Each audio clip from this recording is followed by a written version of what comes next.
할렐루야. 진학진급 진로 특별 새벽기도에 나온 우리 교회학교 어린이 학생들 그리고 모든 성도님들을 진심으로 환영하고 축복합니다. 오늘 저는 절제에 대해 이야기해보고자 합니다. 혹시 여러분 페이스북, 인스타그램 좋아하시나요? 저는 고등학생 때 페이스북에 빠져 살았던 적이 있었습니다. 한번 핸드폰을 시작하게 되면 새벽까지 하염없이 페이스북만 들여다보았습니다. 멈추고 싶어도 멈출 수 없었던 절제 없는 삶을 살아갔었습니다. 혹시 여러분들도 이런 적이 한 번쯤은 있으시지 않으신가요? 집에 들어와서 숙제하는 척 하면서 SNS를 보다가 부모님이 과일 깎아 들어오시는 발소리를 듣고 후다닥 휴대폰을 덮고 공부하는 척을 했었던 적이 있지는 않으신가요? 이처럼 우리 모두는 절제 없는 삶을 살아가고 있습니다. 그러나 성경에서는 절제하라고 말씀하고 있습니다. 고린도전서 9장 25절에서는 이기기를 다투는 자마다 모든 일에 절제하나니 그들은 썩을 승리자의 관을 얻고자 하되 우리는 썩지 아니할 것을 얻고자 하노라 라고 말합니다. 보통 세상에서 말하는 절제는 정도를 넘지 않도록 알맞게 조절하거나 제한하는 것을 말합니다. 능력으로 설명하자면 자기를 조절할 수 있는 능력입니다. 그리고 관계로 설명하자면 서로에게 실수나 후회하지 않도록 하는 능력입니다. 여러분은 지금까지 절제하면 무엇을 떠올리셨습니까? 아마 절제를 실천한다고 할 때면 음식을 절제해서 살을 빼는 다이어트, 돈을 저금하는 저축과 같은 일들이 생각날 것입니다. 그런데 이것은 성령의 열매로서가 아닌 자기 자신만을 위한 작은 절제라고 할 수 있습니다. 그러나 성경에서 말하는 절제는 한 사람이 자기 감정이나 욕구 등을 조절하는 능력만을 말하는 것이 아닙니다. 절제란 하나님이 원하시는 삶을 이루는 성품입니다. 오늘 말씀에는 성령의 열매인 절제가 무엇인지를 보여주는 다니엘이 등장합니다.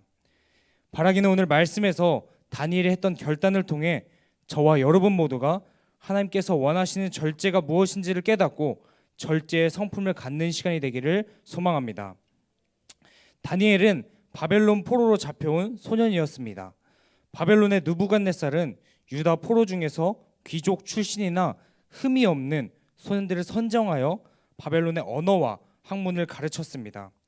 그리고 그 과정을 잘 마친다면 왕의 신하로 삼았습니다. 바벨론 제국 안에서 인간적인 혜택과 출세의 길에 들어설 수 있도록 해준 것입니다. 다니엘이 그 아이들 중 한 사람이었습니다.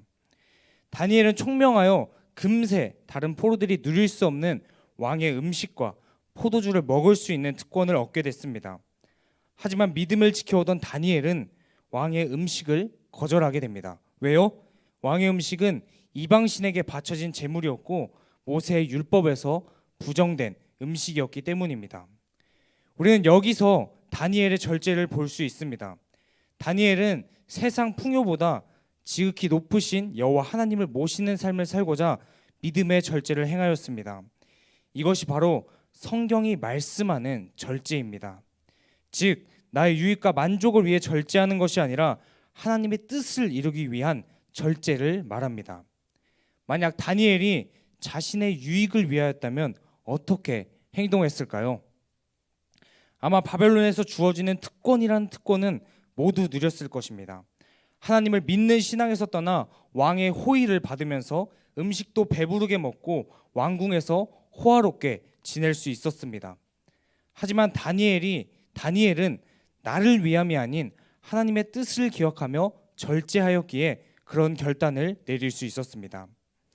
오늘 본문 이후에 다니엘은 자신을 감시하는 감독, 환관장에게 왕이 지정하여 공급하는 음식과 포도주를 먹지 않게 해달라고 말합니다.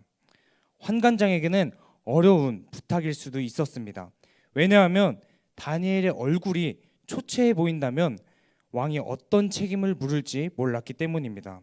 환관장은 왕을 두려워합니다. 괜히 다니엘의 청을 들어주었다가 무슨 일을 당할지 알 수 없습니다. 그러나 다니엘의 굳건한 믿음과 태도 그리고 기도로 하나님께서는 하나님께서는 환관장의 마음을 움직여 주셨습니다. 환관장이 왕의 명령을 따르지 않게 하였습니다. 믿음으로 시작된 다니엘의 절제로 하나님께서는 다니엘을 도우셨고 하나님만이 나타내시는 역사를 다니엘의 삶 속에 나타내시기 시작하셨습니다. 사랑하는 여러분, 다니엘은 절제라는 성령의 열매를 통하여 하나님의 뜻을 이루는 삶을 살 수 있었습니다.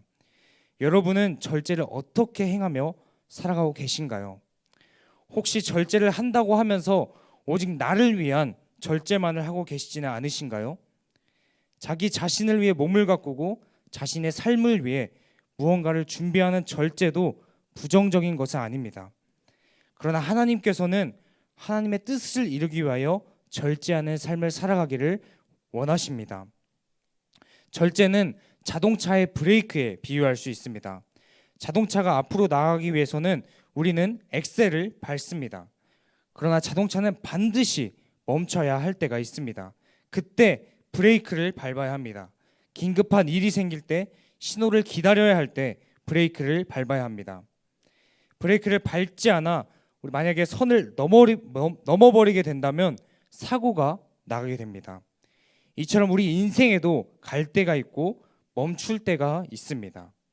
많은 사람들은 자신의 욕망을 따라서 멈추지 못할 때가 있습니다.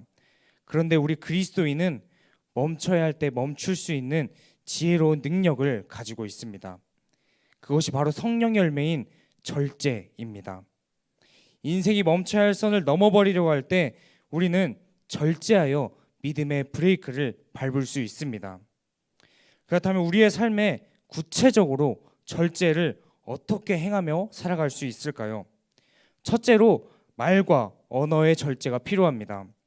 요즘 학생들은 세상의 언어들을 아무 꺼리낌 없이 사용하고 있습니다.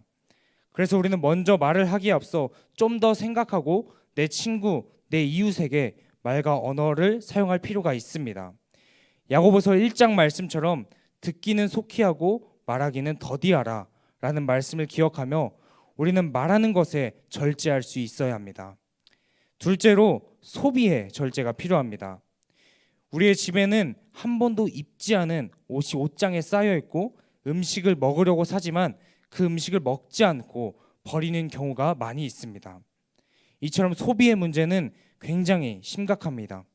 우리가 아무리 돈이 없더라도 많더라도 소비를 함부로 하지 아니하고 합리적이고 성숙한 소비 생활을 해야 함을 기억해야 합니다. 죄인된 사람들은 자기 자신만을 위해 절제를 하지만 우리 그리스도인들은 성령의 열매를 통해서 자기 자신이 더 말할 수 있음에도 적게 말하고 더 소비하고 가질 수 있음에도 불구하고 이웃을 위해 그리고 자원의 낭비를 줄이기 위해서 절제해야 합니다. 하나님께서 우리에게 절제의 성품을 갖도록 하시는 이유는 우리를 억압하고 우리에게 덜 주시기 위함이 아닙니다. 오히려 더 좋은 것을 주시기 위해서입니다. 사랑하는 여러분, 이토록 선하신 하나님을 믿으시기를 소망합니다.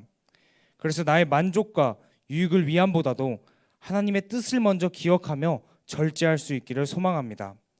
그리고 마지막으로 우리가 성령의 열매인 절제를 이루기 위해서 하나님께서 주신 것들에 더욱 감사하고 만족할 수 있는 믿음을 가져야 할 줄로 믿습니다.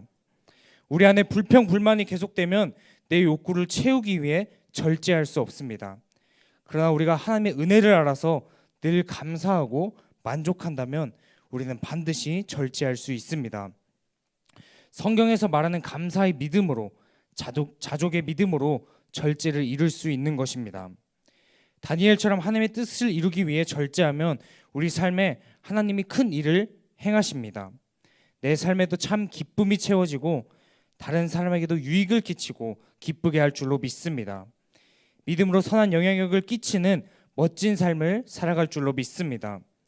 이러한 믿음 가지고 자신만을 생각하는 오늘의 세상 속에서 믿음을 가진 우리가 되어 하나님께서 주신 절제의 열매를 맺고 하나님의 뜻을 이루어가고 하나님께도 영광 돌리는 우리 사랑하는 교회학교 어린이 학생들 그리고 선한목자교회 모든 성도님들 되시기를 간절히 소망합니다. 함께 기도하겠습니다.